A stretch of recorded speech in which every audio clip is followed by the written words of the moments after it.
ఆమోసు గ్రంథము 9వ అధ్యాయంలోనికి వచ్చేసాము మనము. ఈ పుస్తకానికి ఆఖరి అధ్యాయము. మనము జాగ్రత్తగా ఈ గ్రంథంలో ఉన్నటువంటి దేవుని వాక్యం అంతా గూడా వింటూ, నేర్చుకుంటూ దేవుడెవరో, మనిషెవరో, పాపమేంటో, పాపం వలన వచ్చేటువంటి మరణము, తీర్పు ఎలా ఉంటదో ఇప్పటి వరకు నేర్చుకుంటూ వచ్చాము. ఆఖరి అధ్యాయంలోకొచ్చేటప్పటికే నాకు మిశ్రమమైనటువంటి భావోద్రేకాలు కలుగుతున్నాయి. ఈ అధ్యాయము చెప్పబోతున్న నాకు, ఈ అధ్యాయంలో ఏముందో నాకు తెలుసు కాబట్టి, నా మనసులో కొంత అలజడితో కూడినటువంటి సంతోషము నాకు కలిగి ఉంది. దానికి కారణం ఏంటో నేను ఈ అధ్యాయము చెప్తున్నప్పుడు మీకు అర్థమవుతుంది. కానీ, ఈ అధ్యాయం యొక్క మెయిన్ ఫోకస్ అంతా గూడా కింగ్‌డమ్ వైపు వెళ్తుంది అనేటువంటిది మనకు స్పష్టంగా అర్థమవుతుంది. రాజ్యము. దేవుణ్ణి తిరస్కరించినటువంటి, దేవుని మీద తిరుగుబాటు చేసినటువంటి రాజ్యమును దేవుడు నాశనం చేయబోతున్నాడు. తరువాత దేవుడే తన రాజ్యాన్ని ఏర్పాటు చేయబోతున్నాడు. సో, అది 9వ అధ్యాయము అలా కన్క్లూడ్ అవ్వబోతుంది.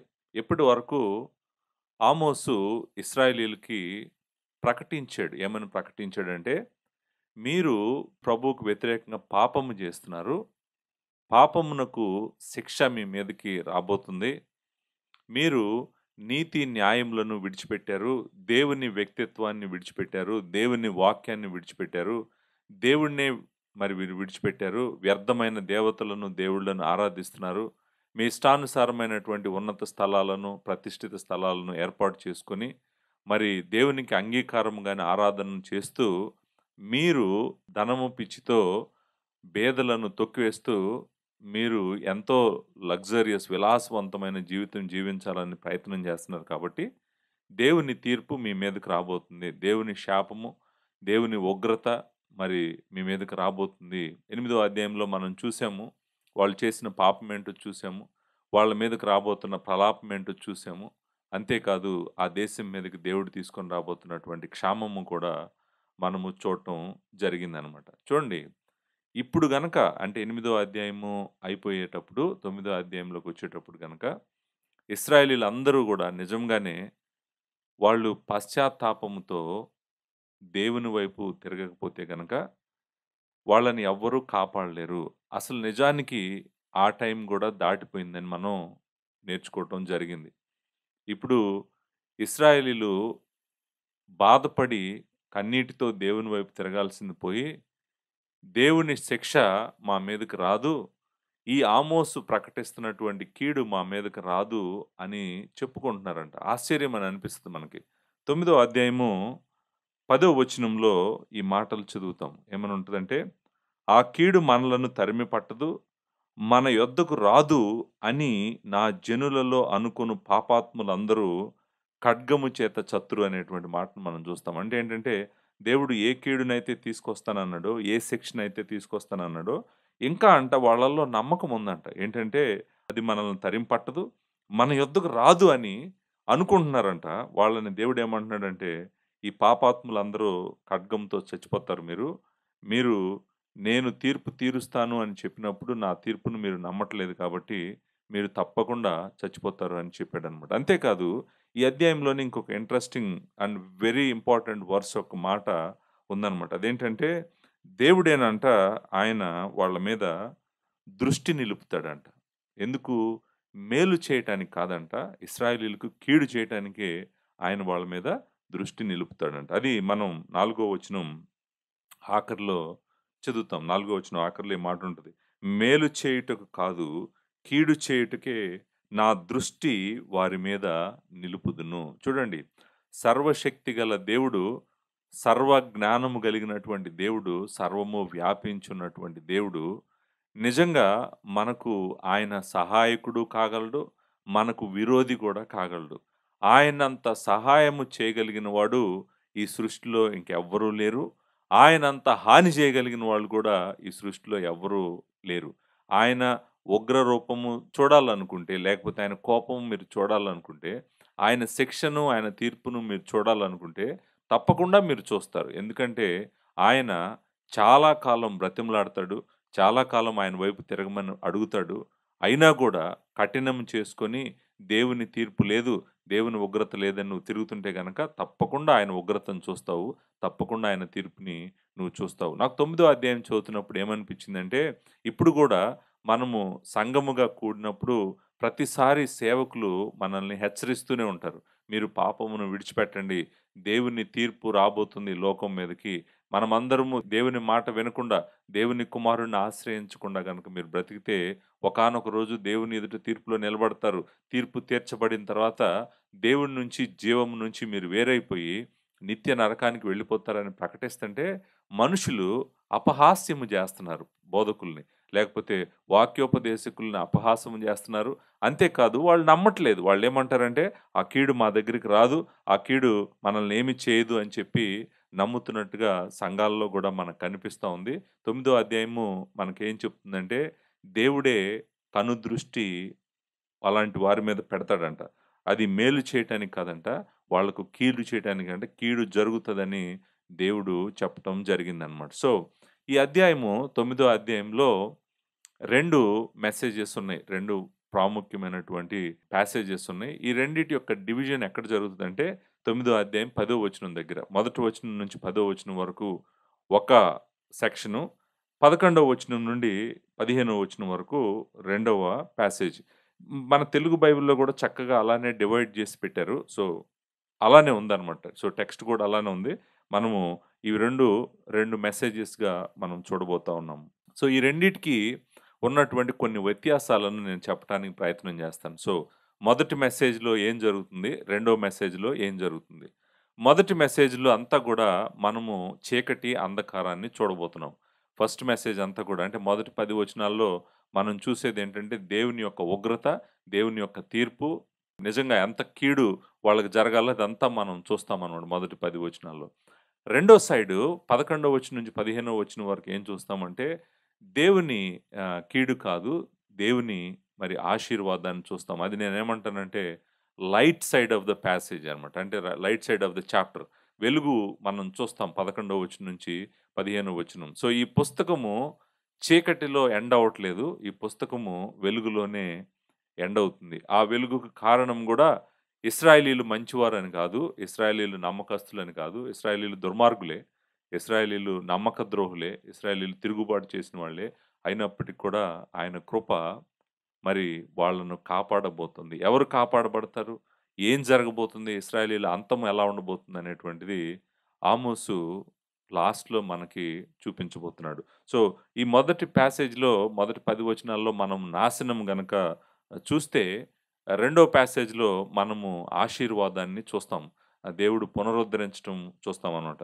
మొదటి ప్యాసేజ్‌లో భూమంతా గూడా మరి సంపూర్ణంగా నాశనానికి లోనవుతున్నట్టుగా మనం మొదటి ప్యాసేజ్‌లో చూస్తే, రెండో ప్యాసేజ్‌లో గూడా భూమంతా మరలా పునరుద్ధరించబడి చక్కగా ఫలిస్తున్నట్టుగాను, దీవించబడిన దానిగాను మనము భూమిని గూడా చూస్తామనమాట. మొదటి ప్యాసేజ్‌లో గూడా భూమి మీదన ఉన్నటువంటి అనేక దేశాలను చూస్తాము. మరి రెండో ప్యాసేజ్‌లో గూడా భూమి మీదన ఉన్నటువంటి అనేక దేశాలను చూస్తాం. మొదటి ప్యాసేజ్‌లో దేశాలు దేశాలలోకి ఇశ్రాయేలీయులను చెదరగొడుతున్నాడు. రెండో ప్యాసేజ్‌లో ఇతర దేశాలలో ఉన్నటువంటి వాళ్ళు యెహోవాను నమ్ముకుంటూ, ఇశ్రాయేలీయుల దేవుడిని నమ్ముకుంటూ ఆయన దగ్గరికి వస్తున్నట్టుగా మనం రెండో ప్యాసేజ్‌లో చూస్తామనమాట. సో, ఇవి మనం చూస్తున్నటువంటి major differences. So, first message మీద మనం ఇప్పుడు దృష్టి పెడదాము. తర్వాత మనము మరి 11వ వచనం నుంచి 15వ వచనం వరకున్న వాక్యాన్ని వినటానికి ప్రయత్నం చేద్దాము. ఏంటి అసలు 9దో అధ్యాయం మొదటి వచనం నుంచి 10వ వచనం వరకు ఉన్నటువంటి మెయిన్ మెసేజ్ ఏంటి? ఏంటి అసలు ఆమోసు చెప్పాలనుకుంది? ఆమోసు చెప్పాలనుకుందంతా చెప్పేసాడు. మొదటి 8 అధ్యాయాల్లో చెప్పేసాడు. లాస్ట్‌లో ఆయన చెప్పాలనుకుంటున్నటువంటి ఒకే ఒక్క మాటేంటంటే, ఇశ్రాయేలీయులారా మీరు నాశనమైపోబోతున్నారు. ఆ నాశనము ఎంత దారుణంగా ఉంటదో, ఎంత లోతుగా ఉంటదో, ఎంత వెడల్పుగా ఉంటదో వాళ్ళకి ఫైనల్ మెసేజి ఒకటి ఇవ్వబోతున్నాడు. ఇది గూడా ఒక దర్శన రీతిగానే ఇవ్వబోతున్నాడు. ఇది ఫిఫ్త్ విజన్. లాస్ట్ దర్శనం అన్నమాట. దర్శనము అనేటువంటి మాట మనము మొదటి వచనంలోనే చూస్తాం. 9దో అధ్యాయం మొదటి వచనంలో, నేను చూసాను అని అంటాడు. దర్శనాలు మిగిలిన దర్శనాలు ఎలాగైతే చూసాడో, ఇక్కడ కూడా ఆమోసు చూడటం జరిగిందనమాట. సో, ఏంటి ఈ 10 వచనాల్లో ఉన్నటువంటి మెయిన్ మెసేజ్? జాగ్రత్తగా మనం చూడటానికి ప్రయత్నం చేద్దాము. మొదటి 10 వచనాల్లో 3 భాగాలుగా మనం చూస్తాము. 3 భాగాలేంటంటే, మొదటి భాగము, మొదటి 4 వచనాల్లో దేవుడు ఎలా వాళ్ళని మరి శిక్షించబోతున్నాడో, వాళ్ళకేం జరగబోతుందో చెప్తున్నాడు. 5, 6 వచనాల్లో శిక్షించబోతున్నటువంటి దేవుడు ఎవరో చెప్తున్నాడు. డాక్ట్రిన్ ఆఫ్ గాడ్ అంటాం మనం. 5, 6 వచనాల్లో. 7వ వచనం నుండి 10వ వచనం వరకు ఏం చెప్తున్నాడంటే, ఒకవేళ వాళ్ళకెవరికైనా గూడా సరిగ్గా దేవుడెవరు, దేవుని తీర్పు ఏంటి అని తెలియకుండా గనక, వాళ్ళు ఇంకా దేవుడు మనల్ని రక్షిస్తాడని ఎదురు చూస్తుంటే గనక, వాళ్ళకి సమాధానం చెప్తున్నాడు. మీరు తప్పకుండా చచ్చిపోతారు. ఎందుకంటే మీరనుకుంటున్నారు మేము అబ్రహాము పిల్లలమని, మేము ఏర్పరచబడిన వారమని, ఇదంతా దేవుడు చేయడని. మరలా మరలా అదే చెప్తున్నారు వాళ్ళు. వాళ్ళ హృదయాలు ఎంత కఠినంగా ఉన్నాయంటే, దేవుడు మనల్ని శిక్షించడు, మనకు ఏమవ్వదు అనేటువంటిదే మరలా మరలా చెప్తున్నాడు. వాళ్ళకి సమాధానము చెప్పబోతున్నాడు 7, 8, 9, 10 వచనాల్లో. సో, మనము ఈ 3 భాగాలుగా ఈ ప్యాసేజ్‌ని డివైడ్ చేసి మనము జాగ్రత్తగా చూడటానికి ప్రయత్నం చేద్దామనమాట. సో, ఫస్ట్ ప్యాసేజ్ మొదటి 4 వచనాలు. ఈ 4 వచనాల్లో మనము చూసేటువంటి ప్రాముఖ్యమైనటువంటి విషయం ఏంటంటే, మరణము. వీళ్ళు చనిపోతారు. ఇశ్రాయేలీయులు అందరూ గూడా చనిపోతారు. నేను చెప్పినట్టుగా ఇప్పటి వరకు ప్రవక్త చెప్తానే ఉన్నాడు. రాజు మొదలుకొని, మరి యాజకులు మొదలుకొని, ధనవంతులు మొదలుకొని, బలవంతులు మొదలుకొని అందరినీ నేను చంపుతాను, నేను చంపుతాను, నేను చంపుతానని దేవుడు చెప్తూనే వస్తున్నాడు. సో, మీరు కత్తికి కూలుతారు. నిజంగా శవాలు ఎక్కడ పడితే అక్కడ పడేసి ఉండబడతాయి. ఎవరు మాట్లాడటానికి కూడా ఇష్టపడరు. మీ దేశం అంతా కూడా దారుణంగా అయిపోతుంది. భయంకరమైన భూకంపం రాబోతుంది. ఇవన్నీ చెప్పాడు దేవుడు. చెప్పినా కూడా వాళ్ళు ఏమాత్రము విన్నట్టు గాని, నమ్ముతున్నట్టు గాని అనిపించట్లేదు. లాస్ట్ మెసేజి మరి ఈ మెసేజ్‌తో ఆమోసు కంక్లూడ్ చేయబోతున్నాడు. అదేంటంటే మరణము. ఎవ్వరు తప్పించుకోలేరంట. దేవుడే తన కనుదృష్టి పెట్టి వీళ్ళని కంప్లీట్‌గా, కంప్లీట్‌గా పనిష్ చేయాలి, శిక్షించాలి అని నిర్ణయం తీసుకున్న రోజు భూమి మీద ఎవ్వరు వాళ్ళనింక కాపాడలేరంట. దేవుడు చెప్పింది ఎగ్జాక్ట్‌గా జరగబోతా ఉందండి. చూద్దాము ఎలా వీళ్ళకి మరణం వీళ్ళని వెంటాడుతదో మొదటి 4 వచనాల్లో చూస్తున్నాం. యెహోవా బలిపీఠమునకు పైగా నిలిచియుండుట చూచితిని. ఇప్పుడు ఇక్కడ బలిపీఠం పైగా లేకపోతే బలిపీఠంకు ప్రక్కన అనేటువంటి మాటలు వాడొచ్చు. మనం ఇంతకు ముందు గూడా చూసినట్టు గోడ పైన లేకపోతే గోడ ప్రక్కన నిలబడినట్టుగా మనం ఇంతకుముందు చూసాం గదా! సో, అది 7వ అధ్యాయం 7వ వచనంలో. అలాగే ఇక్కడ గూడా బలిపీఠము దగ్గర ప్రభువు నిలబడి ఉన్నాడంట. యెహోవా నిలబడి ఉన్నాడంట. సో, ఈ బలిపీఠము యెరూషలేములో ఉన్న దేవాలయానికి సంబంధించినటువంటిది కాదు. ఇది బేతేలుకు సంబంధించినటువంటిది. బేతేలు గురించి ఇక్కడ మాట్లాడుతున్నటువంటి టాపిక్ అనమాట. యెరూషలేము గురించి కాదు, యూదా గురించి కాదు. ఇది ఇశ్రాయేలీయుల గురించి మాట్లాడుతున్నటువంటిది. ఇశ్రాయేలీయులు బేతేలులో దేవుడు అని చెప్పి, దేవుని సన్నిధి అని చెప్పి వాళ్ళు చేస్తున్నటువంటి బలులు గానివ్వండి, మరి పాటలు గానివ్వండి, మరి నియామక కాలాలు గానివ్వండి, అవన్నీ గూడా కాంటెక్స్ట్ బేతేలే. బేతేలు గురించే మాట్లాడుతున్నాడు. మాట్లాడుతూ అక్కడ బలిపీఠం ఉందంట.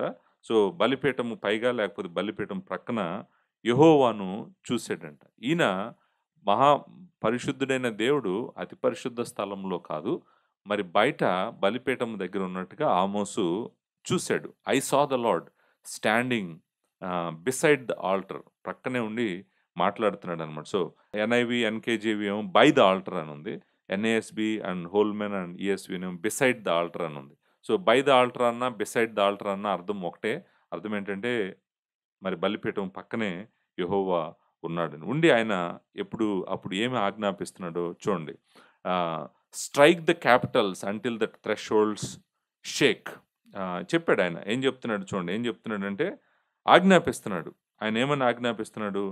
గడపలు కదిలిపోవునట్లుగా పై కమ్ములను కొట్టి, వారందరి తలల మీద వాటిని పడవేసి పగులగొట్టుము. ఇది దేవాలయం గురించి మాట్లాడుతున్నటువంటిది. ఆయన బలిపీఠం దగ్గరే ఉన్నాడు. బలిపీఠం దగ్గరుండి ఆయన ఏం చెప్తున్నాడంటే, ఆజ్ఞాపించాడంట. ఏమని ఆజ్ఞ ఇచ్చాడంట? ఆజ్ఞ ఏమని ఇచ్చాడంటంటే, గడపలు కదిలిపోయినట్టుగా పై కమ్ములను కొట్టాలంట.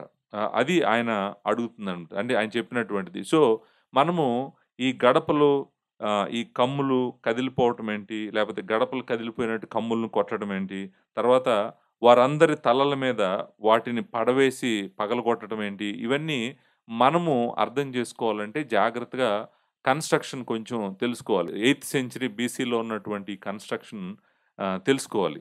9దో శతాబ్దం, 8దో శతాబ్దం క్రీస్తు పూర్వంలో బేతేలులో కట్టినటువంటి కట్టడాల గురించి కొంచెం మనం అర్థం జేసుకోవాలి. ఏంటంటే, ఈ వచనాలు చదువుతుంటే నాకు అర్థమైనంత వరకు ఏమర్థమైందంటే, సో, దేవాలయము ఈ టెంపుల్‌ని లేపోతే ఈ బిల్డింగ్‌ని ఎలా కట్టారంటే, చుట్టూ గూడా మనము ఏమంటాం స్తంభాలంటాం గదా! స్తంభాలు. స్తంభాలతో చుట్టూ కట్టారు. పైన ఆ స్తంభాల మీద మరి స్లాబ్‌లాగా ఉంది. ఆ స్తంభాలను లేకపోతే మనము దేవుని వాక్యం చెప్తున్నట్టుగా గడపలు అని ఉన్నాయి గదండీ! సో, గడపలు కదిలిపోనట్లుగా పై కమ్ములను కొట్టమంటున్నాడు. మనకి గడపలు, పై కమ్ములు అంటే మనం వేరే విధంగా అర్థం చేసుకుంటాం. మనకు తెలిసినట్టు మన ఇళ్లలో మనం చూసే గడపలు గానివ్వండి, కమ్ములను గాని మనం అనుకుంటాం. కానీ అది కాదు ఇక్కడ చెప్తుంది. ఇక్కడేం చెప్తుందంటే, ఒక పొడవైనటువంటి స్తంభం ఉండి, ఆ స్తంభము పైన పైకప్పుకి, స్తంభానికి మధ్యలో మనకి కమ్ములలాగా ఉంటాయన్నమాట. వాటిని మనము ఇంగ్లీష్‌లో ఏమంటారంటే క్యాపిటల్స్ అంటారు. ఆ క్యాపిటల్స్ అంటే ఏంటంటే కమ్ములు అనేటువంటియి. సో, పైన స్తంభాలకు పైనున్నటువంటి ఆ కమ్ములు, ఆ కమ్ముల మీద రూఫ్ ఉంటదనమాట. రూఫ్ అంటే ఏంటంటే, పైన నిలబడినటువంటి మనము ఏమంటామంటే, మెయిన్ ఫ్లోర్ అంటాం గదా! ఆ ఫ్లోర్ పైనుంటదనమాట. సో, ఈయన ఏం చెప్తున్నాడంటే ప్రభువు, ఆ దేవాలయంలో, ఆ బిల్డింగ్ లోపల మనుషులందరూ ఉంటుండగానే, ఆ స్తంభాలకి పైనున్నటువంటి కమ్ములను గనక అంటే కనెక్ట్ చేస్తున్నటువంటిది సీలింగ్ కన్ను, ఆ స్తంభాలకు మధ్యలో ఉన్నటువంటి దాన్ని గనక కొట్టారనుకోండి. కొడితే ఏం జరుగుతదంటే, స్తంభముతో పాటు సీలింగ్ గూడా మొత్తం విరిగి పడిపోతదనమాట. ఎక్కడ పడతది? ఎవరైతే లోపల ఉన్నారో ఆ బిల్డింగ్ లోపల వాళ్ళందరి మీద పడాలి. వాళ్ళందరి మీద పడాలనే దేవుడు చెప్తున్నాడు. ఇది దేవుని యొక్క తీర్పే. సో, అవి ఆయనేం జెప్తున్నాడంటే స్తంభం ఉంది. స్తంభం పైన కమ్ములున్నాయి. ఆ కమ్ములను కొట్టమంటున్నాడు. కొట్టేటప్పటికి ఏమవుతదంటే పైనున్నటువంటి సీలింగు దాని మీద సీలింగ్ అంతా మోస్తున్నటువంటి ఆ స్తంభము 2 గూడా ఇరిగి పడిపోతాయి. ఇరిగి పడిపోయినాయనుకోండి. ఎవరి మీద పడతాయి? ఎవరైతే ఆ బిల్డింగ్ లోపల ఉన్నారో వాళ్ళ మీద పడతాయన్నమాట. దేవుడు ఏం చెప్తున్నాడు అలా కొట్టండి అని చెప్తున్నాడు. ఆయన ఉద్దేశ్యం ఏంటి? అలా కొట్టడం వల్ల ఏం జరుగుద్దంటంటే వారందరి తలల మీద వాళ్ళందరి తలల మీద వాటిని పడవేసి పగలగొట్టుము అననొచ్చు. సో, అంటే అర్థమేంటంటే వాళ్ళ తల మీద పడాలి. ఎవరైతే కూర్చున్నారో వాళ్ళ తల మీద పడాలి. మనకు తెలిసి ఏం జరుగుతదో అంత పెద్ద పెద్ద స్తంభాలు, అంత పెద్ద పెద్ద సీలింగు ఎక్కడికక్కడ కుప్పలు కుప్పలుగా పడిపోయిందనుకోండి. కిందున్నటువంటి మనుషులందరి మీద. ఏం జరుగుతది? ఏం జరుగుద్దంటే తలలు పగలటం గాదు. మొత్తము ఈ రబ్బులంటాం గదా! మనం పైనుంచి పడినటువంటి అంత రాళ్ళు వాటిలో వాటి లోపలే శవాలుగా మిగిలిపోతారీళ్ళు. సో, శవాలుగా మిగిలిపోతారు గాబట్టి దేవుడేమంటున్నాడంటే వాటి కమ్ములను కొట్టమని చెప్తున్నాడనమాట. చూడండి అంటే ఆయన ఆజ్ఞాపిస్తుందేంటంటే ఏ దేవాలయంలో అయితే ఆయనకిష్టం లేని ఆరాధన జరుగుతా ఉందో, ఆ దేవాలయంలో వాళ్ళకి అనేక సార్లు ఆయన చెప్పినా గూడా వాళ్ళు ఆయన మాట ఇంటలేదు కాబట్టి, ఆయనేమంటున్నాడంటే వీళ్ళల్లో ఎవ్వరూ బ్రతకటానికి వీల్లేదు. వీళ్ళందరూ చనిపోవాలి. ఆల్రెడీ బేతేలుని నాశనం చేస్తానని ఆయన 3 అధ్యాయంలోనే చెప్పాడు. బేతేలు నాశనం అయిపోతది. బేతేలు గురించి మాట్లాడాడు. 3 అధ్యాయము ఆఖరిలో బేతేలులోని బలిపీఠంలో నేను శిక్షిస్తాను అన్నాడు. అంటే అక్కడున్నటువంటి మొత్తము బేతేలుని నేను శిక్షిస్తానని చెప్పుకుంటూ వస్తున్నాడు గదా! ఇక్కడేమో ఆఖరికి ఆ బిల్డింగ్‌ని గూడా మొత్తం కొట్టేయమని చెప్పటం జరిగిందనమాట. సో, ఆ తర్వాత ఏం జరుగుతది మొత్తం అందరూ బిల్డింగ్ అంతా పడిపోయింది. గుమ్మాలు పడిపోయినియి, పిల్లర్స్ పడిపోయినియి, అన్నీ పడిపోయినియి. వాటి కింద ఉన్నోళ్ళందరూ తలలు పగిలి చచ్చిపోయారనుకోండి. ఇంకెవరన్నా మరి మిగిలిపోతే దేవాలయంలో ఎవరన్నా చావకుండా మిగిలితే పరిగెట్టుకుంటూ అటు ఇటు పారిపోతా ఉన్నారనుకోండి. అప్పుడేం చేయాలి? మనం అడగాల్సినటువంటి ప్రశ్న ఏంటంటే వాళ్ళ పరిస్థితి ఏంటి? వాళ్ళ పరిస్థితి ఏంటంటే మొదటి వచనంలో తర్వాత వారిలో ఒకడును తప్పించుకొనకుండగా తప్పించుకొను వారిలో ఎవడును బ్రతుక్కుండును నేను వారందరిని ఖడ్గము చేత వధింతును. చూడండి ఏమంటున్నాడంటే వారిలో ఒక్కడు కూడా తప్పించుకోవటానికి వీల్లేదు.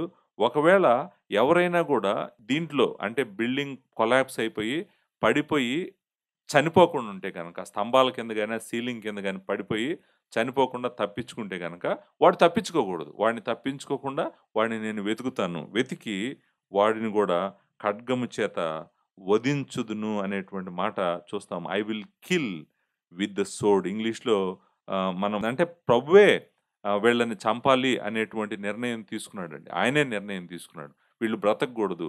వీళ్ళు నా భూమిలో ఉంటా, నాది తీసుకొని తింటా, నా మీద తిరుగుబాటు చేసి ఎన్ని సార్లు నేను బ్రతిమలాడినా కూడా వీళ్ళు నా వైపు తిరగట్లేదు. వీళ్ళు బ్రతకకూడదు అని ఆయన నిర్ణయం తీసుకున్నాడు కాబట్టి, వాళ్ళు తప్పించుకున్నా కూడా వాళ్ళని నేను వధిస్తాను అని చెప్పి చెప్తున్నాడు. వధించటం అనేటువంటిది ఇంట్రెస్టింగ్ మాట. ఎందుకంటే ఆయన తప్పకుండా ఖడ్గం చేత నేను వాళ్ళని చంపేస్తానని చెప్తున్నాడనమాట. సో, ఏముంటది ఆ రోజు బేతేలులో? ఏం జరగబోతుంది ఆ రోజు దేవుని తీర్పొచ్చిన రోజు? బేతేలులో మొత్తము గూడా శవాల గుట్టలే మిగలబోతున్నాయి. వాటితో పాటు రాళ్ళ గుట్టలు, రాళ్ళ గుట్టల మధ్యలో శవాలు, శవాల లోపల ఆ గుట్టల్లో ఉండబోతున్నాయి. ఎవరైనా గూడా కొంచెం మరి పడిపోయినప్పుడు తప్పించుకుంటే గనక వాళ్ళు బయటికి రాగానే వాళ్ళని చంపుతాను నేను అని చెప్పి దేవుడు చెప్తున్నాడు. చూడండి ఆహ్, ఎంత ఎంత పాపము వీళ్ళు చేయకపోతే గనక దేవుడు ఇలాంటి శిక్ష వీళ్ళకి ఏస్తాడు. మీరు ఆలోచించండి. ఇప్పుడు చూడండి పైకమ్ములను కొట్టండి, ఆ గుమ్మాలు లేకపోతే ఆ స్తంభాలు మొత్తం పడిపోవాలని అన్నాడు గదండీ! ఇది ఎలా జరుగుతది? అసలు ఎవరు కొడతారు? ఎవరు కొడతారు? అసలు ఆ బిల్డింగ్ ఎలా పడతది? ఆ బిల్డింగ్ పడినప్పుడు దాంట్లో ఉన్నోళ్ళందరూ ఎలా చనిపోతారు? ఇది ఎలా జరుగుతది? 2 పాసిబిలిటీస్ ఉన్నాయి. ఒకటి ఒక మాసివ్ ఎర్త్‌క్వేక్ వచ్చిందనుకోండి. ఒక భూకంపం వచ్చిందనుకోండి. భూకంపం వచ్చినప్పుడు మొత్తం అంతా బిల్డింగ్ అంతా కదులుతది. మొత్తం కొలాప్స్ అయిపోతది. ఇది ఒక విధం. పడిపోయి దాంట్లో ఉన్నోళ్ళందరూ చనిపోవటానికి. రెండో పాసిబిలిటీ ఏంటంటే శత్రువు వచ్చినప్పుడు శత్రువు గూడా మొత్తం దాన్నంతా నాశనం జేయడానికి అవకాశం ఉంది. ఎవరైనా దేవాలయంలో నుంచి తప్పించుకున్నారనుకోండి బేతేలులో నుంచి. తప్పించుకున్న వాళ్ళని వాళ్ళు బయటికి రాగానే వాళ్ళు ఎదురు చూసి బయట పట్టుకొని చంపేయటానికి కూడా అవకాశము ఉందనమాట. సో, ప్రభు ఏం చెప్తున్నాడంటే, మీరు మరణాన్నయితే తప్పించుకోలేరు. నేను ఏదైతే చెప్పానో, మొత్తం మీ దేశమంతా శవాల గుట్టలుంటాయని చెప్పానో, అదే జరగబోతుంది. అది ఎక్కడి నుంచి మొదలు పెట్టబోతున్నాడు దేవుడు? నిజంగా బేతేలులో నుంచే మొదలు పెట్టబోతున్నాడు. అక్కడి నుంచే జరగబోతోంది. ఇక్కడ 2, 3, 4 వచనాల్లో కండిషనల్ ఆహ్, స్టేట్మెంట్స్ ఉన్నాయి. కండిషనల్ స్టేట్మెంట్స్ అంటే ఇంగ్లీష్‌లో మనం ఇఫ్ అంటాం గదా! ఇఫ్ అంటే ఒకవేళ ఇలా గనక జరిగితే, అలా గనక జరిగితే హైపోథెటికల్ కేసెస్ అంటాం మనం వీటిని. అంటే ఇలా గనక నువ్వు తప్పించుకోవాలనుకుంటే, అలా గనక నువ్వు తప్పించుకోవాలనుకుంటే, అక్కడికెళ్ళి నువ్వు తప్పించుకోవాలనుకుంటే, ఇక్కడికెళ్ళి నువ్వు తప్పించుకోవాలనుకుంటే. సో, రకరకాలుగా అంటే ఏంటంటే మరణము ఎంత సివియర్‌గా ఉంటదంటే, దాని నుంచి నువ్వు తప్పించుకోవడానికి ఎటు పరిగెట్టుకుంటా ఎళ్ళినా గూడా అదే నువ్వు దారిలో నడుచుకుంటూ ఎళ్తుంటే ఎలుగుబంటి ఎదురైంది. పరిగెట్టుకుంటూ ఇంట్లోకెళ్తే ఇంట్లో చేయి పెట్టగానే పాము కరిచింది. అంటే ఏంటంటే మరణం నిన్ను వెంటాడుతది. ఇక్కడ గూడా ఇఫ్ కండిషనల్స్ ఉన్నాయి. ఒక 6 కండిషనల్స్ ఉన్నాయి. రెండో వచనం, మూడో వచనం, నాలుగో వచనంలో. If they dig into the earth, if they climbed up to the heaven, if they hide themselves on the top of Carmel, if they hide from my sight at the bottom of the sea, if they go into captivity. అట్లా మనం if conditionals మనం ఇక్కడ చూస్తాం. అది వాటిని గూడా ఆహ్, మనం తెలుగులో గూడా వాటిని గమనించొచ్చు. ఒకవేళ నువ్విక్కడికెళ్ళాలనుకుంటే, నువ్విక్కడికెళ్ళి తప్పించుకోవాలనుకుంటే, ఇక్కడికెళ్ళి తప్పించుకోవాలనుకుంటే, నీకు అవకాశం లేదు అనేటువంటిది మనం చూస్తాం. రెండవ వచనంలో ఈ మాటుంది. వారు పాతాళములో చొచ్చిపోయినను, అచ్చట నుండి నా హస్తము వారిని బయటకు లాగును. ఒకవేళ మనం అక్కడ ఉండాల్సిన లాంగ్వేజ్ ఏంటంటే, ఒకవేళ వారు పాతాళంలో చొచ్చిపోయినను, అచ్చట నుండి నా హస్తము వారిని బయటికి లాగును. If they dig into Sheol from there shall my hand take them. అంటే ఏంటి? వాళ్ళు తప్పించుకోలేరు. ఇప్పుడు ఆ బిల్డింగ్ పడిపోయినప్పుడు చనిపోకుండా తప్పించుకున్నాడు. కానీ బయట కత్తులు పట్టుకొని రెడీగున్నారు శత్రువులు. వాళ్ళు చంపుతున్నారు. ఒకవేళ ఇంకెక్కడికైనా తప్పించుకుందామని మరి పాతాళంలో చొచ్చిపోయినను గూడా అక్కడ నేను వాడిని బయటికి తీసుకొస్తాను. ఇప్పుడు పాతాళము అనేటువంటి మాట షియోల్ అనే మాట మనం వాడతాం గదా! బేసికల్‌గా దీని అర్థం ఏంటంటే, నువ్వు గనక ఎక్కడైనా గూడా భూమిని తవ్వి, భూమి లోపలికెళ్ళి నువ్వు దాక్కోవాలని ప్రయత్నం చేస్తే, మృతులను పాతిపెట్టేటువంటి భూమిలోకెళ్ళి నువ్వు దాక్కోవాలని గనక చూస్తే, దేవుడు అక్కడి నుంచి నిన్ను బయటికి లాక్కొస్తాడంట. ఎందుకంటే చూడండి, దేవునికి దొరకకుండా దాక్కోగలిగిన స్థలము ఎక్కడైనా ఉందా? అని మనం క్వెషన్ అడిగామనుకోండి. ఎక్కడైనా ఉందా దేవుడికి దొరకకుండా తప్పించుకొని ఎళ్ళిపోగలిగినటువంటి స్థలము ఒక్క ఇంచైనా గూడా ఈ సృష్టిలో ఎక్కడైనా మీకు దొరుకుతదా? ఎక్కడ దొరకదు. అదే పాయింట్. పాయింట్ ఏంటంటే, మీరు నా కోపము నుంచి తప్పించుకొని ఎళ్ళటానికి అవకాశం లేదు. చూడండి దేవుడి మీద తిరుగుబాటు చేసేవాళ్ళందరూ గూడా గుర్తుపెట్టుకోవాలి. ఇదేంటంటే, దేవుని కోపాన్ని తప్పించుకొని ఎక్కడికైనా పారిపోయి దాక్కుందాం అనేటువంటి ప్రయత్నం ఎవరైనా చేస్తే ఆ అవకాశం అయితే లేదు అనే చెప్తున్నాడు. సో, పాతాళంలోకి వెళ్ళటమే కాదంట. ఆకాశంనికి ఎక్కిపోయిన అచ్చటి నుండి వారిని దింపి తెచ్చెదను. ఆకాశం ఏమన్నా ఆయనకి హద్దా? మనకు గుర్తుందో లేదో, నేను ఉపధ్యాయ గ్రంథం చెప్పినప్పుడు చెప్పాను. వాళ్ళు అనుకున్నారంట, మేము ఆకాశం అంత పర్వతాల పైన మా గుళ్ళు కట్టుకున్నాము. మా ఇల్లు నివాస స్థలాలు ఎక్కడో ఉన్నాయి. మేము మేము నక్షత్రాలలో గుళ్ళు కట్టుకొని ఉన్నామని అన్నాడు. దేవుడేమన్నాడు? నువ్వు నక్షత్రాలలో నీ ఇల్లు కట్టుకొని ఉన్నా కూడా, గూడులు కట్టుకొని ఉన్నా కూడా నేను లాగి కింద పడేస్తానన్నాడు. సో, ఆయనకి భూమిని తవ్వి, భూమి లోపలికెళ్ళి దాక్కున్నా గూడా ఆయన నిన్ను బయటికి లాగుతాడంట. అంతేకాదు, నువ్వు ఆకాశంలోకి ఎక్కిపోయి, ఎక్కడో నేను పెద్ద పెద్ద పర్వతాల్లోకెళ్ళిపోయి, నేను దొరకను ఆయనకి. చూడు ఎంత ఎత్తులో ఉన్నానో, నన్నెవరు పట్టుకోలేరు, నన్నెవరు ఏం చేయలేరని అనుకుంటావేమో, అక్కడి నుంచి కూడా నేను నిన్ను తీసుకొనొస్తానని చెప్పాడనమాట. అక్కడికి ఎక్కిపోయినను అచ్చటి నుండి వారిని దింపి తెచ్చేదను. మూడో వచనం. వారు కర్వేలు పర్వత శిఖరమున దాగినను, నేను వారిని వెదికి, పట్టి అచ్చటి నుండి తీసుకొని వచ్చేదను. చూడండి, కర్మెలు పర్వతము అనేటువంటిది ఇంపార్టెంట్ పర్వతమే. మనం మనం ఇశ్రాయేల్ దేశంలో చూస్తే గనక షోమ్రోన్‌కి వెస్ట్ సైడ్‌లో ఉంటది. ఆహ్, నార్త్ వెస్ట్ సైడ్‌లో ఉంటది కర్మెల్ పర్వతం. కర్మెల్ పర్వతము సముద్రం దగ్గర నుంచి మొదలయ్యి వెస్ట్ నుంచి ఈస్ట్‌కి, సౌత్ ఈస్ట్‌కి ఇలా స్ప్రెడ్ అయ్యి ఉంటదనమాట. సో, ఆ పర్వతము చాలా ఇంపార్టెంట్ పర్వతం. మనం చాలా సార్లు చదువుతాం కర్మెల్ పర్వతం గురించి. పర్వతము ఎత్తైనటువంటి పర్వతమే. దాదాపు 2000 అడుగుల ఎత్తు సముద్రం మట్టం నుంచి ఉంటది. కర్మెలు పర్వతము యొక్క ప్రాముఖ్యత ఏంటంటే, ఇది చాలా ఫారెస్ట్ ఉంది దానిపైన. ఫారెస్ట్ అంటే అడవి. అడవిలాగా చెట్లు, పొదలు వాటిలో గనక నువ్వు దూరావనుకోండి, నువ్వు బయటికి ఎవ్వరు నిన్ను పట్టుకోలేరు. నువ్వు దొరకటం కూడా చాలా కష్టం. అది ఒక కారణము. కర్మెలుకెళ్ళి దాక్కోవటానికి కారణం ఏంటంటే, చెట్లు, విపరీతమైన అడవి, దాని పొదలు.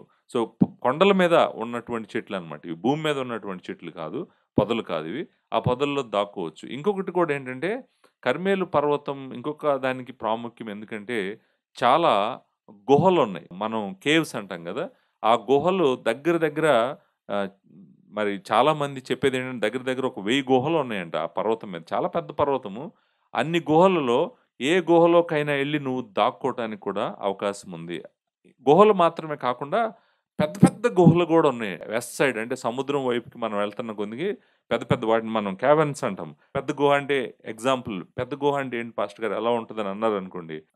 మనం ఇక్కడ అరకు ఎళ్ళే దారిలో గూడా మనం గుహలు చూస్తాం గదా! కేవ్స్ చూస్తాం. అది అలాంటి గుహలనమాట. చిన్న చిన్న బొర్రా గుహలనేటువంటివి మనం చూస్తాం. అవి మీరు పైకి రాక్ లాగా ఉంటది. కొండ లోపల రాక్ లాగా ఉంటది. కానీ మీరు లోపలికి వెళ్తుంటే అది జస్ట్ చిన్న గుహ కాదది.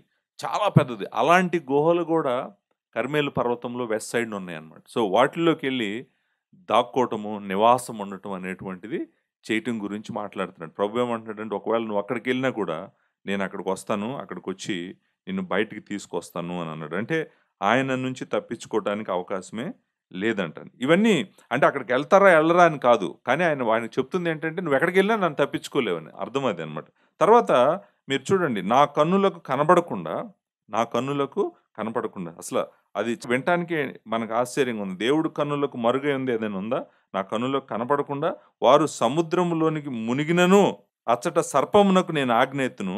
అది వారిని కరుచును. చూడండి, సముద్రం లోపలికెళ్ళి మనకు తెలుసు సముద్రం లోపలికెళ్ళి ఎవరు ఆక్సిజన్ లేకుండా అంత డీప్ వాటర్స్‌లోకెళ్ళి బతకరని మనకు తెలుసు. ఒకవేళ నువ్వెళ్ళినా గూడా అక్కడ నేను నిన్ను పట్టుకొని చంపమని నా సృష్టిలో ఉన్నటువంటి సర్పానికి నేను ఆజ్ఞిస్తాను. అది నిన్ను చంపుతది. అంటే ఎక్స్‌టెంట్ చూడండి. సముద్రంలో ఉన్నటువంటి మరి జీవం అంతా కూడా దేవుని మాట వింటది. మనందరికి తెలుసు. యోనా సముద్రంలోకి దూకినప్పుడు సముద్రంలో ఉన్నటువంటి మరి ఆ చేపని దేవుడు ఆజ్ఞాపించినప్పుడు అదెళ్ళి ఆయనను రెస్క్యూ చేసినట్టు కూడా మనం చూస్తాం. సో, ఆయన ఆజ్ఞకు లోబడనటువంటి జీవము సముద్రంలో గూడా ఏమి లేదు. ఆ జీవులన్నీ గూడా ఆయన ఆజ్ఞకు లోబడతాయంట. ఆయన అంటాడు, "ఒకవేళ నేను పర్వతాల పైకెళ్ళి దాక్కుంటానన్నా నేను లాక్కొస్తాను. ఆకాశం పైకెళ్ళి దాక్కుంటానన్నా లాక్కొస్తాను. నువ్వు ఒకవేళ భూమిని తవ్వి భూమి లోపలికెళ్ళి నేను దాక్కుంటానన్నా గూడా నేను నిన్ను తీసుకొనొస్తాను. ఒకవేళ నువ్వు సముద్రపు అగాధ జలాల్లోకెళ్ళి దాక్కుంటానన్నా గూడా నేను అక్కడి నుంచి కూడా నిన్ను బయటికి తీసుకొస్తాను." అంటే నువ్వు మాత్రం నా శిక్షని తప్పించుకోలేవు. ఈ మరణాన్ని నువ్వు తప్పించుకోలేవు. దేవాలయంలో తప్పించుకుంటే రోడ్డు మీద దొరుకుతావు. రోడ్డు మీద తప్పించుకుంటే పర్వతం మీద దొరుకుతావు. పర్వతం మీద కాకపోతే ఇంకెక్కడైనా దొరుకుతావు. నువ్వు మాత్రం బ్రతకటం అంటూ ఛాన్సే లేదు అనేటువంటిదనమాట. 4వ వచనం, తమ శత్రువుల చేత వారు చెరపట్టబడినను అచ్చట నేను ఖడ్గమునకు ఆజ్ఞ ఎత్తును, అది వారిని హతము చేయును. ఒకవేళ వీటన్నిటికీ నువ్వు భయపడి, మరణం ఎటెళ్ళినా వస్తుంది కదా అని భయపడి, నువ్వు గనక నీ అంతట నువ్వే శత్రువుల దగ్గరికి వెళ్ళి వాలంటరీగా సరెండర్ అయిపోయావనుకో, నన్ను చంపొద్దు, నేను నేను జస్ట్ బతకాలనుకుంటున్నాను, నేను మీకు బానిస అయిపోతాను, మీకు బానిస అయిపోతాను, మీతో వస్తాను అని చెప్పి నువ్వు శత్రువు దగ్గరికి వెళ్ళి సరెండర్ అయినా కూడా, అక్కడ మనం చూస్తుంది ఏంటంటే, తమ శత్రువుల చేత వారు చెరపట్టబడినను అచ్చట నేను ఖడ్గమునకు ఆజ్ఞ ఎత్తును, అది వారిని హతము చేయును. చూడండి, లాస్ట్ రిసార్ట్ తప్పించుకోవడానికి ఏంటంటే శత్రువుల దగ్గరికి వెళ్ళిపోయి, నేను మీకు చెరలో వస్తాను, చెరపట్టబడిన వాడిగా వస్తాను, నన్ను క్షమించండి అని నువ్వు అడిగినా కూడా వాళ్ళ దగ్గర కూడా నేను వెంటాడి నేను చంపుతాను అని చెప్పి ప్రభువు చెప్పటం జరుగుతుంది. అంటే చూడండి ఏం జరుగుతుందంటే, ఆయన సన్నిధి నుంచి, ఆయన కనుదృష్టి నుంచి తప్పించుకోవటానికి అవకాశమే లేదు. ఎక్కడ అవకాశమే లేదు. ఆయన ఎక్కడికెళ్ళినా గూడా మన ప్రభువు ఉన్నాడు అనేటువంటిది నేను 139వ కీర్తన చెప్పినప్పుడు గూడా చెప్పాను. ఆయన సన్నిధి నుంచి తప్పించుకోగలిగిన వాళ్ళెవరు లేరు. 139:7 నీ ఆత్మ యొద్ద నుండి నేనెక్కడికి పోదును? నీ సన్నిధి నుండి నేనెక్కడికి పోదును? నేను ఆకాశమునకెక్కినను నీవక్కడున్నావు. నేను పాతాళమందు పండుకొన్నను నీవక్కడున్నావు. నేను వేకువ రెక్కలు కట్టుకొని సముద్ర దిగంతముల్లో నివసించినను అక్కడ నీ చేయి నన్ను నడిపించును. నీ కుడి చేయి నన్ను పట్టుకొను. అంధకారము నన్ను మరుగు చేయును. నాకు కలుగు వెలుగు రాత్రి వలె ఉండునని నేను అనుకున్న యెడల చీకటి అయినను నీకు చీకటి కాకపోవును. రాత్రి పగటి వలె నీకు వెలుగుగా ఉండును. చీకటియు వెలుగు నీకు ఏకరీతిగా ఉన్నవి. అంటే చూడండి, దేవుని కనుదృష్టి గనక నిన్ను, ఒక వ్యక్తిని చంపాలి అని ఆయన నిర్ణయం తీసుకున్నాడంటే గనక వాళ్ళనెవ్వరు కాపాడలేరు ఆయన దగ్గర నుంచి.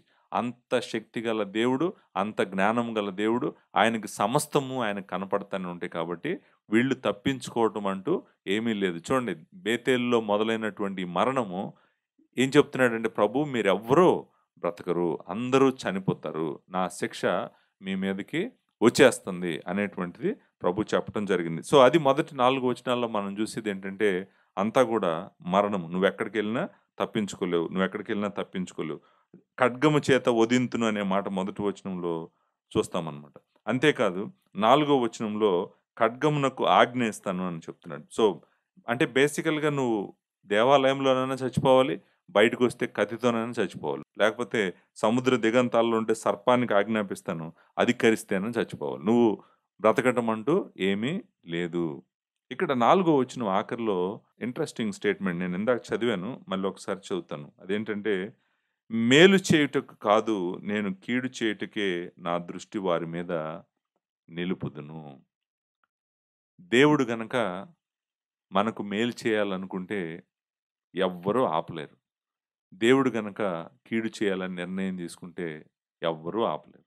సో ఆయన ఇశ్రాయేలీయులకు ఇన్ని సార్లు ఇన్ని విధాలుగా చెప్పినా కూడా వాళ్ళు ఆయన మాట వింటలేదు కాబట్టి దేవుడు చెప్తున్నటువంటిది ఏంటంటే, లాస్ట్ నేను మీ మీద దృష్టి పెట్టాను, నా కనుదృష్టి మీ మీద పెట్టాను, మీకు మంచి చేయటానికి కాదు, మీకు హాని చేయటానికి. ఎందుకంటే మీరు నా మీద తిరుగుబాటు చేశారు, ఇంకా మీరు బ్రతకూడదు. సో చూడండి, దేశంలో ఉన్నటువంటి జనమంతా ఈ విధంగా చనిపోయారనుకోండి, శత్రువు వచ్చి మొత్తం అంతా నాశనం చేసేసి పడగొట్టేసి మనుషులందరిని చంపేశారనుకోండి, ఇంకెవ్వరు మిగలరనమాట. సో ఈ రాజ్యం యొక్క అంతము దగ్గరికి వచ్చేసిందనమాట. ఈ రాజ్యంకు దేవుడు ఏం చేయబోతున్నాడో ఆల్రెడీ చెప్పాడు. సో ఇప్పుడు 5వ వచనము 6వ వచనము దేవుడెవరో చెప్తాడు. ఆమోసు. ఆమోసు ఏమంటారంటే, ద డాక్ట్రిన్ ఆఫ్ గాడ్ అంటాం కదా! దేవుడెవరో చెప్తాడు. ఎందుకు ఈ వచనాలు ఇక్కడ ఉన్నాయంటే, కారణం ఏంటంటే, వీళ్ళని వెంబడిస్తున్న, వీళ్ళని వెంటాడుతున్న వ్యక్తి ఎవరో వీళ్ళకి తెలియాలి. ఆ వ్యక్తి ఏం చేయగలడో, ఆ వ్యక్తి ఎంత శక్తిమంతుడో, ఆ వ్యక్తి ఎంత జ్ఞానవంతుడో ఇశ్రాయేలీయులకు తెలియాలి కాబట్టి, ఆయన ఏం చేస్తున్నాడంటే, ఏ దేవుడైతే మీ మీద దృష్టి పెట్టాడో, ఏ దేవుడైతే మిమ్మల్ని చంపుతున్నాడో, ఆయన, లేకపోతే మిమ్మల్ని ఖడ్గానికి అప్పగిస్తున్నాడో, ఆయన ఎవరో మీరు తెలుసుకోండి అని చెప్పి 5వ వచనము, 6వ వచనము ప్రభువుని వర్ణిస్తా ఉన్నాడు. ఇది మొదటిసారి ఏం కాదు. ఈ గ్రంథంలో ప్రభు ఎవరు అనేటువంటిది మనము చాలా సార్లు చూసాం. 4 అధ్యాయము 13 వచనంలో చూసాము. మీ దేవుని సన్నిధి కనపట్టక సిద్ధపడండి. పర్వతములను రూపించిన వాడును, గాలిని పుట్టించువాడును ఆయనే. ఉదయమున చీకటి కమ్మజేయవాడును, మనుషుల యోచనలు వారికి తెలియజేయవాడును ఆయనే. భూమి యొక్క ఉన్నత స్థలముల మీద సంచరించు దేవుడును, సైన్యములకు అధిపతియగు యెహోవా అని ఆయనకు పేరు. ఇది మొదటిసారి మనము ఆయన గురించి ఏమి వినలేదు. డాక్ట్రిన్ ఆఫ్ గాడ్ మరలా ఆమోస్ చెప్తానే ఉన్నాడు. మీకు దేవుడు చెప్పింది చేయడని మీరు అనుకుంటున్నారేమో, ఆయన చేయలేడని మీరు అనుకుంటున్నారేమో, ఆయన ఎవరో అని మీకు చెప్తున్నాను వినండని 5వ అధ్యాయము 8వ వచనంలో కూడా చెప్పాడు. ఆయన సప్తఋషి నక్షత్రములను, మృగశీర్ష నక్షత్రమును సృజించినవాడు. కారు చీకటిని ఉదయముగా మార్చువాడు, పగటిని రాత్రి చీకటి వలె మార్పు చేయవాడును. సముద్ర జలములను పిలిచి వాటిని భూమి మీద పొర్లి పారజేయవాడును. ఆయన పేరు యెహోవా. బలాఢ్యుల మీదకి ఆయన నాశనము తెప్పించగా దుర్గములు పాడగును. ఆయన సర్వశక్తి గలవాడు, ఆయన సర్వజ్ఞాని, ఆయన అన్నీ తెలిసినటువంటి వాడు. ఆయన ఎవరో చెప్తున్నాడు. ఇక్కడ చెప్పడానికి కూడా కారణం అదే. ఏంటంటే మీ మీదకి ఉపద్రవము తీసుకొస్తున్నటువంటి వ్యక్తి మనిషి కాదు. మీ మీదకి ఒక శిక్ష తీసుకొస్తున్నటువంటి వ్యక్తి దేవుడు. ఆయన ఎవరో మీరు తెలుసుకోవాలి అని చెప్పి 5, 6 వచనాల్లో చెప్తున్నాడు. నేను చదువుతాను 5, 6 వచనాలు. మనకి చాలా సింపుల్‌గా అర్థమయ్యేటువంటి వచనాలే. ఆయన సైన్యములకు అధిపతియగు యెహోవా. ఆయన భూమిని మొత్తగా అది కరిగిపోవును. అందులో నివాసులందరూ ప్రలాపింతురు. నైలు నది వలె అది అంతయు ఉబుకుచుండును. ఐగుప్తు దేశపు నైలు నది వలె అది అణిగిపోవును. ఆకాశమందు తన కొరకై మేడగదులు కట్టుకొనువాడును. ఆకాశ మండలమునకును భూమి యందు పునాదులు వేయువాడును ఆయనే. సముద్ర జలములను పిలిచి వాటిని భూమి మీద ప్రవహింపచేయువాడు ఆయనే. ఆయన పేరు యెహోవా. ఆయన నిత్యుడగు దేవుడు. ఆయన సర్వశక్తి గల దేవుడు. ఆయన అన్ని చోట్ల ఉన్నటువంటి వాడు. ఆయన ఏదైనా చేయగలడు. బేసికల్‌గా ఇక్కడ చెప్తుందేంటంటే ఆకాశము, భూమి, సముద్రాలు అన్ని ఏరియాస్‌లో ఆయనకి సావరెన్ కంట్రోల్ ఉంది. సమస్తము ఆయనే చేస్తున్నాడు. ఆయనే చేయగలడు అని చెప్తున్నాడనమాట. చాలా దేవుని వాక్యము ఆయన సృష్టికర్తగాను, ఆయన సర్వశక్తి గలవాడిగా మనం చూస్తాం గానీ, ఇక్కడ మెయిన్ పాయింట్ ఏంటంటే, ఆయన గనక భూమి మీదకొచ్చాడనుకోండి, భూమి మీద నిలబడ్డాడనుకోండి, లేకపోతే భూమిని మొత్తాడనుకోండి, అది కరిగిపోద్దంట. మెల్ట్ అయిపోతది భూమి. ఆయన సన్నిధి గాని, ఆయన రావటం గాని, ఆయన పనిష్ చేయటం గాని జరిగితే స్ భూమంతా గూడా మెల్ట్ అయిపోతుంటది. కరిగిపోవటమే గాదు, అంతేకాదు భూనివాసులు ఎలా ఉంటారంట? విలపిస్తారంట. ప్రలాపము చెందుతారంట భూనివాసులందరూ. ఆయన రావటం గాని, ఆయన శిక్షించటం గాని మొదలుపెట్టాడంటే, భూమి మీద ఏం బతకదు. భూమే మెల్ట్ అయిపోతూ ఉంటదంట. అంతేకాదు, భూమి కిందకి పైకి వెళ్ళిపోతూ ఉంటదంట. మరి అంతే గదండీ! పైకి కిందకి వెళ్ళటం అంటే అక్కడ నది ఎలాగైతే ఉబుకుతదో, అంటే ఉబుకటం అంటే పైకి రావటం. అలాగే ఐగుప్తు నది ఎలాగైతే అణిగిపోతదో కిందకెళ్ళిపోవటం. సో, మనం టైడ్ అంటాం గదా! వాటర్ ఫ్లో అవుతున్నప్పుడు నదిలో కొన్నిసార్లు బాగా నది నిండా నీళ్లుంటాయన్నమాట. సో, 2 వైపులా కట్టలు నిండేంత వరకు నీళ్లు ప్రవహిస్తా ఉంటాయి. కొన్నిసార్లు మళ్ళీ 1 ఆర్ 2 డేస్ ఎళ్ళిన తర్వాత చూస్తే అసలు నీళ్ళే ఉండవు. కిందకెళ్ళిపోతదనమాట. సో, ఒకసారి పైకొస్తది, ఒకసారి కిందకి వెళ్తది. అలాగే ఆయన భూమిని జేస్తాడంట అలా. భూమి ఇలా ప్లెయిన్‌గా ఉన్న భూమి సడెన్‌గా లోపలికెళ్ళిపోద్దంట. లేకపోతే భూమి మొత్తం పైకి గూడా వచ్చేటట్టు ఆయన చేస్తాడంట. మనము ఎలా చేస్తాడు ఇది ప్రభు? ఆయన ఎలా చేయగలడనే క్వెషన్ మీరు అడగొచ్చు. ఎలా చేస్తాడో గూడా నేను ఇంతకుముందు చెప్పాను. ఎలా చేస్తాడంటే ఎర్త్‌క్వేక్ వచ్చిందనుకోండి. భూమి ప్లేట్స్ కింద కొలైడ్ అవ్వటం గాని, అడ్జస్ట్ అవ్వటం గాని ఆయన చేసాడనుకోండి. మొత్తం భూమి పైకి కిందకి, కిందకి పైకి అయిపోతాం మనం చూస్తామనమాట. సో, ఆయన అది చేయగలడు. ఆయన సర్వశక్తి గలవాడు. అంతే కాదంట, ఆయన ఆకాశమందు తన కొరకు మేడగదులు కట్టుకొని ఉన్నాడు. ఆయన ఉన్నత స్థలములలో ఆకాశమందు తన సింహాసనమును స్థాపించినటువంటి దేవుడు. అంతేకాదు ఆయన ఆకాశ మండలములకు భూమి యందు పునాదులు వేయువాడును ఆయనే. ఆయన జాగ్రత్తగా భూమిని ఆకాశంలో ఫిక్స్ చేసాడు. ఆకాశంలో ఫిక్స్ చేయటం కాదు, ఆకాశంలో ఆయన సింహాసనాసీనుడై ఉన్నాడు. ఆయన సమస్తము అన్నీ గూడా ఆయన కంట్రోల్‌లో ఉన్నాయి. భూమి కంట్రోల్‌లోనే ఉంది. ఆకాశములు ఆయన కంట్రోల్‌లో ఉన్నాయి. ఇవన్నీ గూడా గజగజ వణికిపోతా ఉంటాయి. ఆయన సన్నిధికి కానీ, ఆయన శిక్ష చేసినప్పుడు గాని, ఇవన్నీ మెల్ట్ అయిపోతాయి అనేటువంటిది గూడా మనం చూస్తామనమాట. అంతేకాదు సముద్రాలు గూడా ఆయన మాట వింటాయండి. సముద్రాలకు హద్దులు వేసినవాడాయన. వాటిని పిలుస్తాడు. పిలిచినప్పుడు అవి పొంగుతాయి. పొంగి వచ్చి భూమి మీద ప్రవహిస్తాయి. ఆయన ఏమైనా చేయగలడు. సముద్రాన్ని వెనక్కి పంపించాలనుకుంటే ఆయన వెనక్కి పంపించగలడు. సో, బేసికల్‌గా చెప్తుందేంటంటే సముద్రము ఆయన చేతిలోనే ఉంది. భూమి ఆయన చేతిలోనే ఉంది. ఆకాశం ఆయన చేతిలోనే ఉంది. ఆయన శిక్షించినప్పుడు చాలా దారుణంగా ఉంటాయి పరిస్థితులు అనేటువంటివి చెప్తూ యెహోవా ఎవరో ఇక్కడ వర్ణిస్తా ఉన్నాడు. ఆయన పేరు యెహోవా. మనం యెహోవా అనే మాట గురించి చాలా సార్లు విన్నాం. యెహోవా అంటే మొదటివాడు, కడపటివాడు అని, నిత్యుడు అని, ఉన్నవాడు, అనువాడు అని.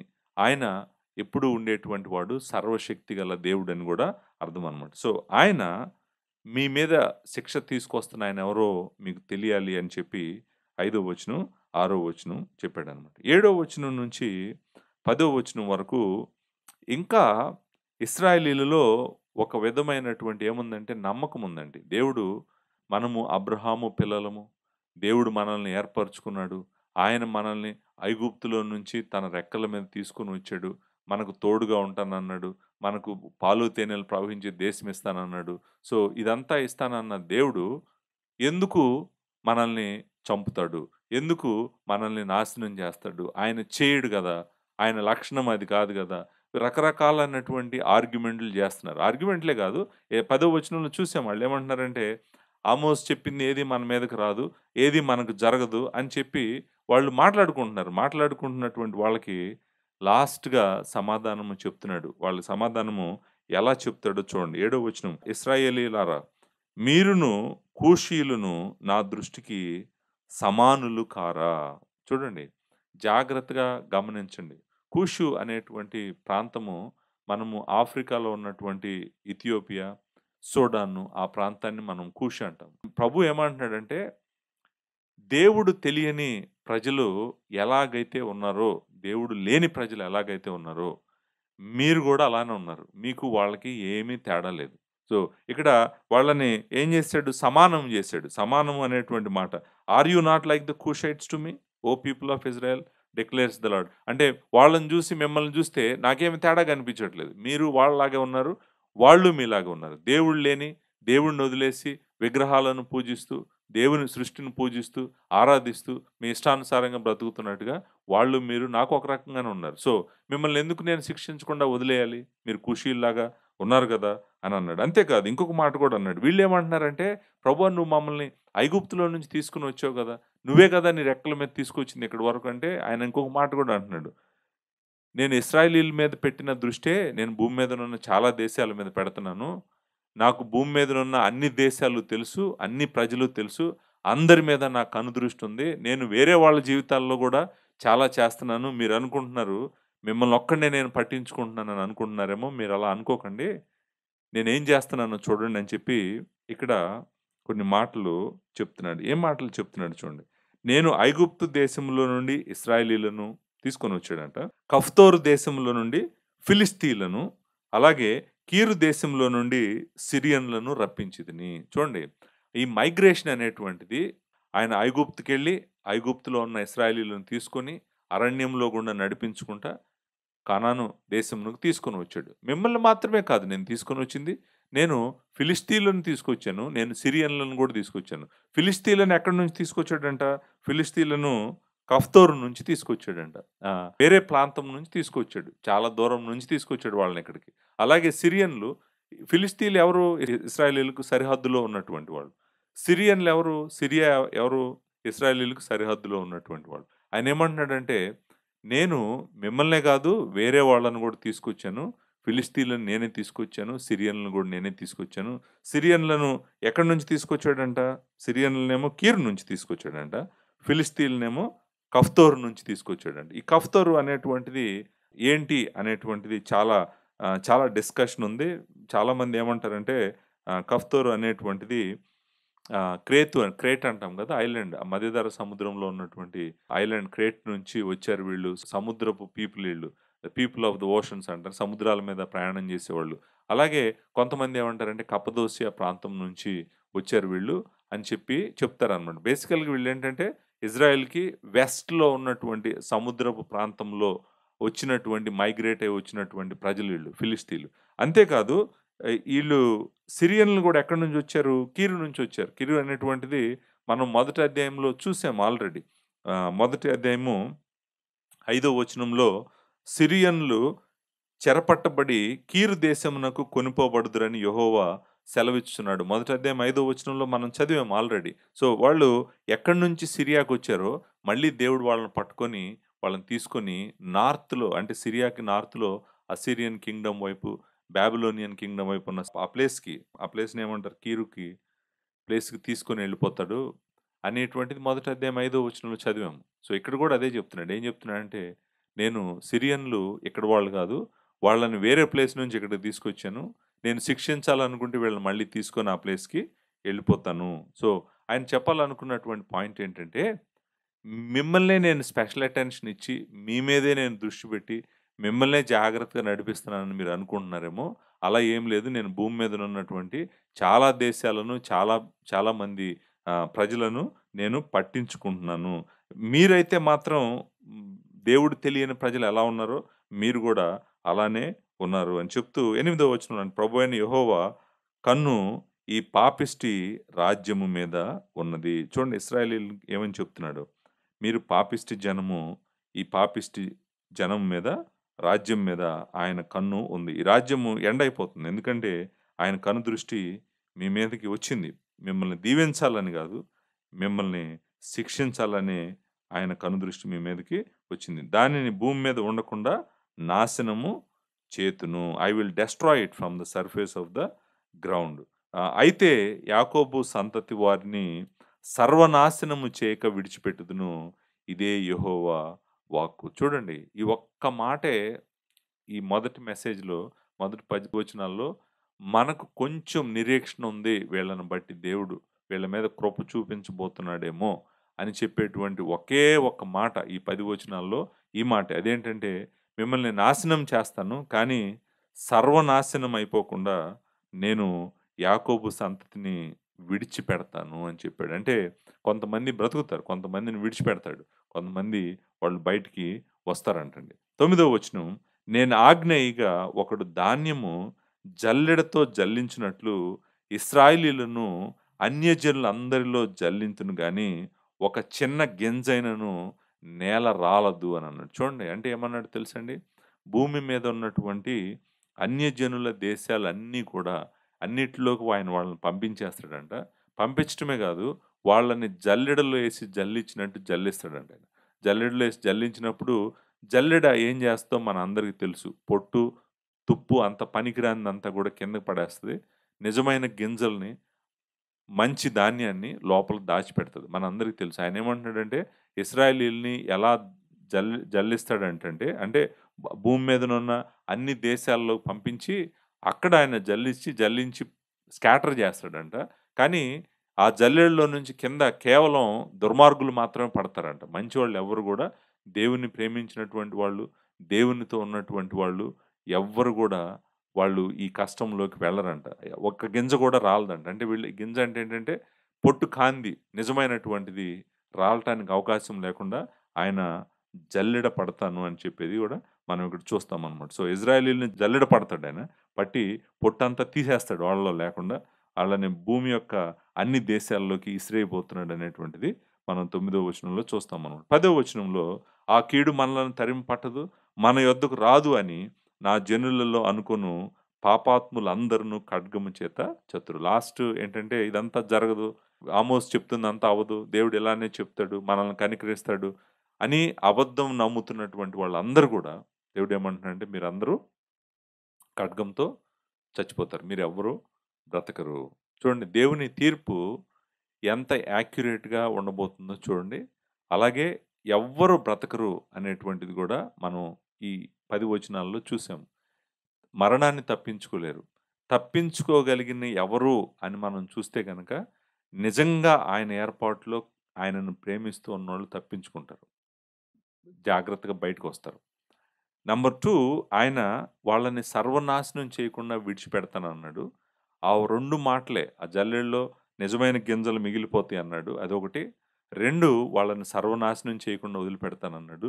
ఈ 2 మాటలే ఈ మొత్తం ఈ మెసేజ్‌లో మనకు కనపడుతున్నటువంటి హోప్. లేకపోతే అసలు హోపే లేదు. ఎవరెవరు చనిపోబోతున్నారు? ఎవరెవరు నాశనం అయిపోబోతున్నారు? అంటే రాజును మొదలుకొని, రాజ్యములో ఉన్నటువంటి రాజు మొదలుకొని, అధికారులు మొదలుకొని, ధనవంతులు మొదలుకొని, దుర్మార్గులు మొదలుకొని, బలాత్కారం చేయవారు మొదలుకొని, మోసము చేయవారు మొదలుకొని, విలాసవంతమైన ఇల్లు కట్టుకొని ఎంజాయ్ చేస్తున్నోళ్ళందరూ, అందరూ గూడా మరణానికి గురి కాబోతున్నారు. దేవుడు ఈ రాజ్యాన్ని ఎండ్‌లోకి తీసుకొని రాబోతున్నాడు. నాకర్థమైందేంటంటే, ఈ 10 వచనాలు చదివిన తర్వాత, ఇశ్రాయేలీయులు ఇంక మిగలరు అనేటువంటిది అర్థమైంది. ఇశ్రాయేల్ దేశమే అసలింక భూమి మీద మిగలదు.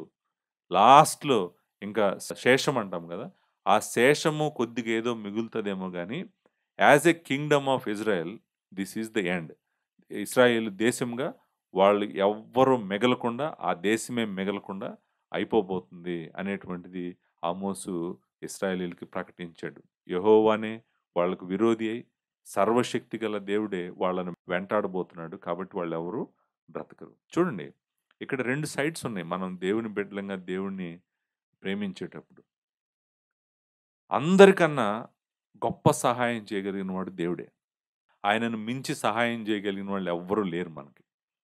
అట్ ద సేమ్ టైమ్ మనల్ని భూమి మీద ఎక్కువగా శిక్షించగలిగిన వాడు కూడా దేవుడే. ఆయన దగ్గర నుంచి ఎవ్వరు కూడా తప్పించుకోలేరు. సో, ఈ మొదటి మెసేజ్‌లో ఇశ్రాయేలీయులకు ప్రకటించిన ఈ మెసేజ్‌లో ఇశ్రాయేలీయులు మిగలరు. అయిపోయింది. వాళ్ళు ఇంకా మనం వాళ్ళ గురించి మాట్లాడుకోవడానికి ఏం లేదు. 9దో అధ్యాయం 10వ వచనంకి వచ్చేటప్పటికే ఇజ్రాయెల్ నేషన్ లేదు, పీపుల్ లేరు, ల్యాండ్ లేదు. మొత్తం అంతా ఎళ్ళిపోయింది. ఇంకేం మిగలటానికి అవకాశమే లేదనమాట. కానీ సంఘంగా మనం నేర్చుకోవాల్సినటువంటి విషయం ఏంటో నేను చెప్తాను. జాగ్రత్తగా వినండి. అదేంటంటే, దేవుడు చాలా సార్లు మనం పాపం చేస్తున్నప్పుడు చెప్తాడు. మనం వినకపోతే ఆయన తప్పకుండా శిక్షిస్తాడు. మధ్యవర్తిగా నిలబడి కొంతమంది ప్రార్థన చేసినా కూడా ఆయన శిక్ష డిలే అవ్వచ్చు గానీ, తప్పకుండా ఆయన మనల్ని శిక్షిస్తాడు. ఆయన మీరు తీర్పులో నిలబడతారు. మీరు శిక్షించబడతారు. మీరు జీసస్ క్రైస్ట్‌ని విడిచిపెడితే నిత్య నరకానికి వెళ్ళిపోతారు. మీరు జీవం నుంచి వేరైపోతారని మనకు ఎన్ని సార్లు చెప్తున్నా గూడా, మనము దాన్ని వినకుండా గనక, లార్డ్ జీసస్ క్రైస్ట్ దగ్గరికి రాకుండా గనక, దేవుని ఉగ్రత నుంచి తప్పించుకోకుండా గనక, దేవుని గొర్రెపిల్ల యొక్క రక్తంలో కడగబడకుండా గనక, మనము నిర్లక్ష్యంగా బ్రతికామంటే గనక, ఎవరైనా కూడా తప్పకుండా దేవుని న్యాయపీఠం ఎదుట నిలబడతారు. నిలబడటమే గాదు, దేవుడు నిన్ను శిక్షించి నరకానికి కూడా పంపిస్తాడు. ఆయన ఏదైతే చెప్పాడో అది చేస్తాడు. సువార్తల్లో మనం వినేటువంటి సువార్త, దేవుని వాక్యం అంతా చెప్పేటువంటి సువార్త ఏంటంటే, నువ్వు దేవుని కుమారుని యొక్క రక్తం దగ్గరికి రా. గొర్రెపిల్ల రక్తంలో నిన్ను కడుక్కో. ఈరోజే నీకు అవకాశం ఉంది. నువ్వు రక్షించబడటానికి, దేవుని ఉగ్రత నుంచి తప్పించుకోవడానికి అవకాశం ఉంది. అనేటువంటి ఆ మాటని ఇశ్రాయేలీయులు వినలేదు. ఇశ్రాయేలీయులు వినలేదు కాబట్టే వాళ్ళు వధించబడబోతున్నారు. వాళ్ళు నాశనం అయిపోతున్నారు. ఈరోజు ఆ మాట మనం గూడా వినకపోతే, మనం గూడా నాశనమైపోతాం. కాబట్టి సంఘముగా ఎవరెవరైతే దేవుని వాక్యం వింటున్నారో, ఈరోజు నీకు రక్షించబడటానికి దేవుడిస్తున్నటువంటి ఒక గొప్ప అవకాశం. ఇది లాస్ట్ ఆపర్చునిటీ అయ్యుండొచ్చు నీ జీవితంలో. మళ్ళీ ఇంకొకసారి ఇశ్రాయేలీయులకి ఇంకొక మాట లేదు, అయిపోయింది. Last message. ఈ తర్వాత మాట్లాడటానికి వాళ్ళకి ప్రవక్త కూడా దొరకడు. ఆ దేశంలో క్షామం రాబోతుంది. కాబట్టి ఆ అవకాశాన్ని వాళ్ళు మిస్ చేసుకున్నారు. మనము మిస్ చేసుకోకుండా పరిగెట్టుకుంటూ వచ్చి సిలువ దగ్గర దేవుని కుమారుడు పాదాల దగ్గర మనం పాపం ఒప్పుకొని మనము నీతిని, సమాధానాన్ని పొందాలని నేను సంఘానికి తెలియజేస్తా ఉన్నాను. దీంతో ఇశ్రాయేలీయుల రాజ్యము ముగింపుకి, సమాప్తానికి వచ్చేసింది. అయిపోయింది. శత్రువు రాబోతున్నాడు. శత్రువు వచ్చి దేశాన్ని మొత్తం నాశనం చేయబోతున్నాడు. అందరిని చంపేయబోతున్నాడు. మిగిలిన వాళ్ళని చెరలో పట్టుకొని వెళ్ళిపోబోతున్నాడు. ఇశ్రాయేలీయుల అంతము కంప్లీట్‌గా వచ్చేసింది. వాళ్ళ ప్రతిష్ఠిత స్థలాలు, పరిశుద్ధ స్థలాలు, దేవాలయాలు అన్నీ గూడా బలిపీఠాలు మొత్తం నాశనం అయిపోబోతున్నాయి. వాళ్ళకింకా నిరీక్షణే లేదు. వాళ్ళు చూస్తున్నంత చీకటే, వాళ్ళు చూడబోతున్నంత చీకటే. వాళ్ళు చూడబోతున్నంత మరణమే, వాళ్ళు చూస్తుందంతా గూడా మరణమే. దీంతో ఈ message last message judgment message అయిపోయింది. ఇంకొక మెసేజ్ ఉంది. లాస్ట్ మాటలు ఈ గ్రంథానికి ఆమోస్ ద్వారా దేవుడు చెప్పాలనుకున్నటువంటి ఓదార్పు మాటలు, వెలుగు మాటలు, జీవపు మాటలు మనం నెక్స్ట్ మెసేజ్‌లో విందాము. దేవుని విస్తారమైన కృప మీ అందరికీ తోడుగా ఉండును గాక. Thank you very much.